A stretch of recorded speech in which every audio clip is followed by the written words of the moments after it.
crawl for some months and ascend. Why?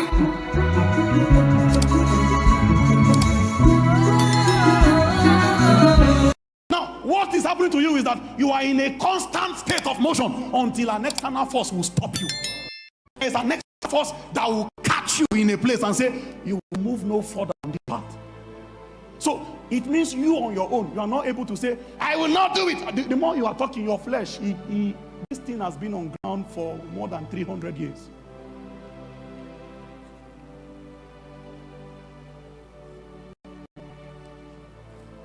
I know who I am. My name is Moses. Oga, when you are done making mouth, you will realize that the kind of thoughts that are always passing your mind is a programming, the same thing that created the outcome in other people's life. Many of them too, in morality, they are more moral than you. But they didn't know how. Everybody must come that same result. That you had several people that you owed.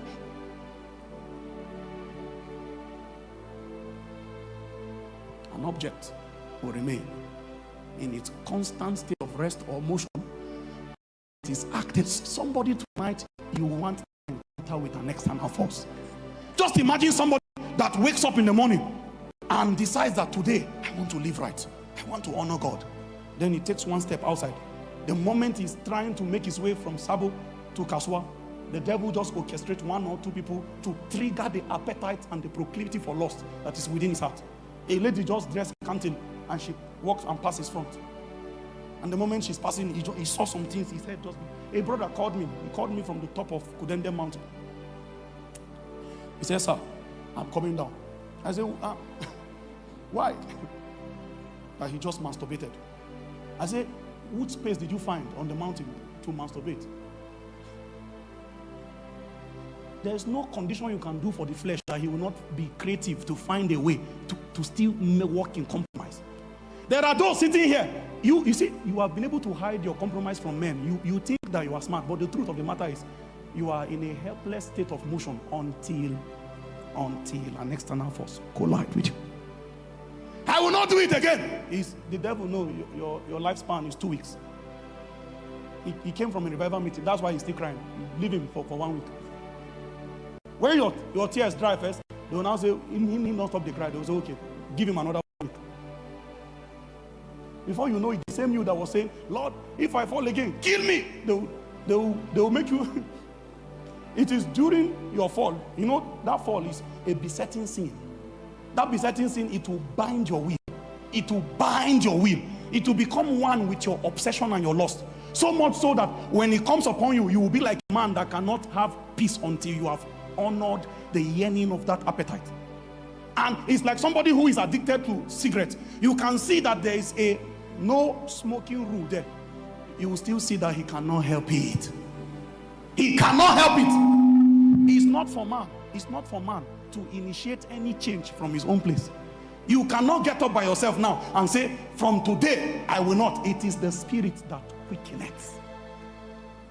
The flesh profits nothing. You cannot make any motion in the flesh. It is the spirit that quickeneth. This procrastination. Why am I wasting my time like this? How did I waste a whole week? You sit down and take an appraiser and you know you didn't do anything productive. You knew that your life is wasting already. If everything continues like this, I will live a wasteful life. Okay, so what do we do now? Okay, you now went and passionately formed a routine. From 6 o'clock, I'll read my Bible. I'll read from 6 o'clock to 7 o'clock. Active morning devotion. Guess what? The flesh will be laughing as you are drawing the table. Then you say, from 9 to 11, blasting in tongues. You write it on the list. To show you that you are so passionate because you were angry with the flesh when you were writing it. You now you lap 2 prayer sessions together. From 9 to 11, blasting in tongues. Then from 11 to 1, groanings. So those ones, they cannot be uttered. By then, your neighbors will be in. They'll say, oh boy, men are ascending. They don't know that. When you design that table, the flesh will be watching.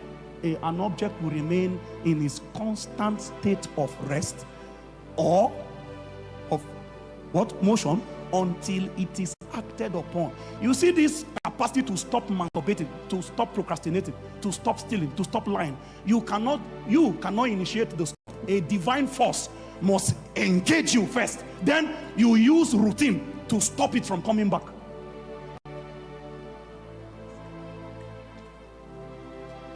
A force must hit you and break the hold. That stronghold is cracked. Then you use routine to form a government to protect your freedom, to guard your salvation with fear and trembling.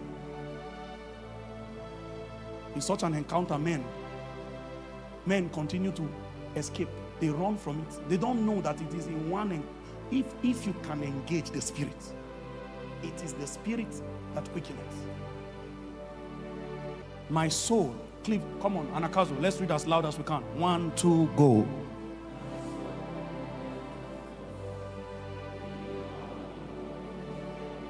Quicken down me according to thy word.